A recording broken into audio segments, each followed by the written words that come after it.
పూర్వం కాబూలు నగరంలో ఒక చాకలి ఉండేవాడు. వాడు తన వృత్తి చేసుకుంటూ కొంతకాలం వెళ్ళబుచ్చాక అకస్మాత్తుగా వాడికి గుడ్డితనం సంప్రాప్తమైంది.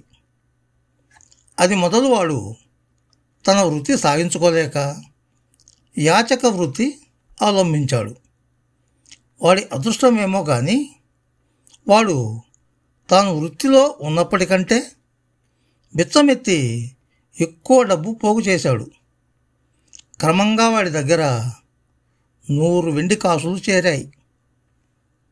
గుడ్డివాడు వాటిని ఒక సంచిలో పోసి కొద్ది కాలం పాటు తన వెంటే ఉంచుకున్నాడు. కానీ తన దగ్గర అంత డబ్బు ఉండడం ప్రమాదమని వాడికి తోచింది.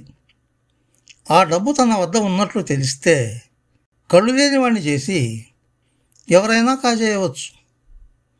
అదే కాక తాను అంత డబ్బు నిల్వ చేసినట్లు పైకి పొక్కితే ఎవరూ తనకు ధర్మం చేయరు.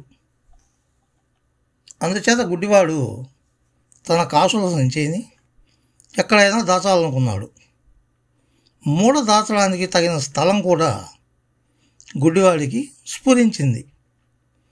వాడు మసీదుకు వెళ్ళినప్పుడల్లా ఒక వాకిలి పక్కగా కూర్చునేవాడు. అక్కడ నేలలో ఒక చిన్న కొయ్య పలక ఉన్నది. అది సరిగ్గా తాపడం కాలేదు. దాన్ని తీస్తే వస్తుంది. ఆ పలక కింద చిన్న గుంట ఉన్నది. అందులో సంచిని దాచవచ్చు. అందుకు గాను గుడ్డివాడు ఒకనాడు మసీదుకు వెళ్ళి వాకిలి పక్కనే కూర్చున్నాడు. నమాజ్ అయిపోయాక అందరూ మసీదు నుంచి వెళ్ళిపోయారని తోచగానే వాడు కొయ్య పలక ఎత్తి గుంటలో తన కాసుల సంచి ఉంచి మళ్ళీ పలక యథాస్థానంలో ఉంచి మెల్లిగా బయటికి జారుకున్నాడు. అయితే ఒక్క పొరపాటు మాత్రం జరిగిపోయింది. ఎవరూ మసీదులో లేరని గుడ్డివాడు అనుకుని సొమ్ము దాచే సమయంలో ఒక మనిషి మసీదులో ఉండి గుడ్డివాడు సంచి దాచడం చూశాడు. గుడ్డివాడు వెళ్ళిపోగానే ఈ మనిషి కొయ్య పలక తీసి సంచి పైకి లాగి అది తీసుకొని వెళ్ళిపోయాడు.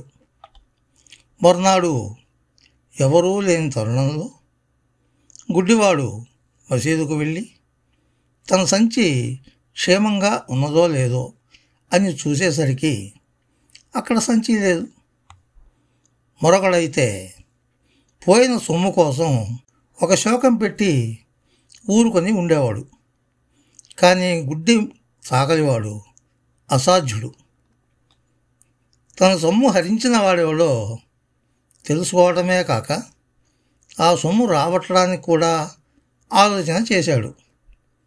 వాడు ఇంటికి వెళ్ళి తన చిన్న కొడుకును పిలిచి, ఒరే నాయనా, ఇవాళ నుంచి నా వెంట నువ్వు కూడా రా.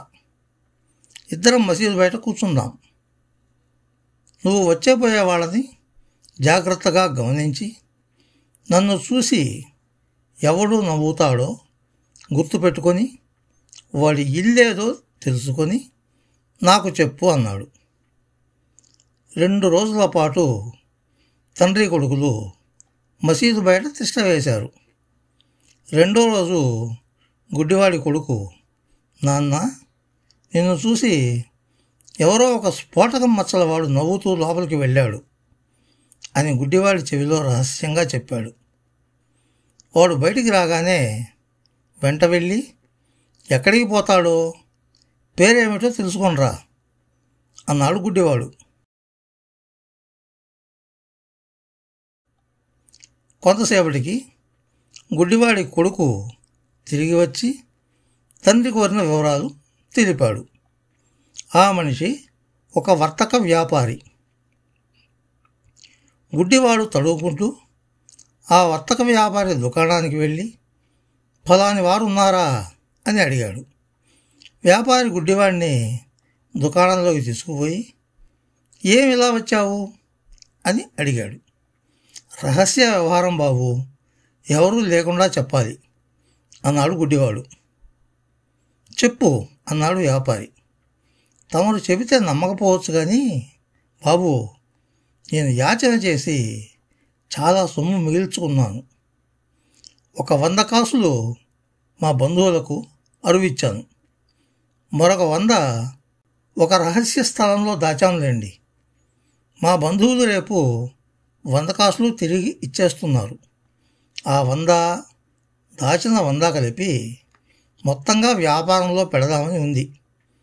ఎవరికన్నా వడ్డీకి ఇద్దామంటే పత్రాలు సాక్ష్యాలు ఉండడం వల్ల నా దగ్గర డబ్బున్నట్టు పొక్కుతుంది. ఆ తర్వాత నాకెవరు రాగి ఠోలి ఎవరు. ఎందుకు వచ్చిన బెడదా? మీరు వర్తకంలో ఆరితేరినవారు. అందుచేత సొమ్మంతా మీ చేత పెట్టేస్తాను. దాంతో మీకు ఇష్టం వచ్చిన సరుకు కొని అమ్మి లాభంలో మీరు సగం తీసుకొని సగం నాకు ఇవ్వండి అన్నాడు. వ్యాపారి కొంచెం ఆలోచించి, సరే సొమ్ము రేపు ఉదయం పట్టుకురా అన్నాడు. ఆయనకు ఒక గొప్ప ఆలోచన తట్టింది. తాను 100 కాసులు కాక గుడ్డివాడి దగ్గర ఇంకొక 100 కాసులు ఉన్నాయన్నమాట. మసీదులో దాచిన సంచి పోయిన సంగతి గుడ్డివాడి ఇంకా ఎరగడలే ఉంది. తాను ఈ 100కు ఆశపడకుండా ఉంటే గుడ్డివాడు 200 తెచ్చి తన చేతిలో పోస్తాడు. అంతా కలిపి కాజేయవచ్చు. ఒకవేళ గుడ్డివాడు 10 మందితో చెప్పినా వాడి దగ్గర 200 కాసులు చేరాయని ఎవ్వరూ నమ్మరు. ఈ విధంగా ఆలోచించి వ్యాపారి తాను కాజేసిన సంచి తీసుకుపోయి మసీదులో కొయ్య పలక కింద పెట్టేశాడు. దాన్ని ఆ సాయంత్రం గుడ్డివాడు తీసుకున్నాడు. గుడ్డివాడు మర్నాడు వస్తానన్న ప్రకారం రాలేదు. వర్తకుడు తన దుకాణం నుంచి బయలుదేరి గుడ్డివాడిని వెతుక్కుంటూ మసీదు కేసి వెళ్ళాడు. మసీదు బయట గుడ్డివాడు కనిపించాడు. ఏమోయ్, వస్తానని రాకపోతే అన్నాడు వ్యాపారి. ఏం చేయను బాబు, అసమర్థుణ్ణి చేసి బంధువులు టోపీ వేశారు. నీకు మేం బాకీ లేదు పొమ్మన్నారు. నేను దాచుకున్న సొమ్మేమో ఎవడో దొంగ వెధవ కొట్టేశాడు. నా బ్రతుకు వ్యాపారంలాగే ఉంది. యా అల్లా యా ఖుదా అన్నాడు గుడ్డివాడు.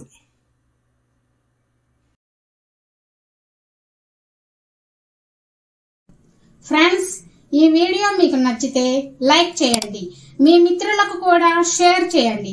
మా ఛానల్ కి మొదటిసారి వచ్చినట్లయితే సబ్స్క్రైబ్ చేసి పక్కనున్న బెల్ ఐకాన్ని యాక్టివేట్ చేయండి. మా ఛానల్లో అప్లోడ్ చేసే ప్రతి వీడియో మీకు నోటిఫికేషన్ రూపంలో వస్తుంది. Thank you friends. Thank you very much for watching this video. Bye bye.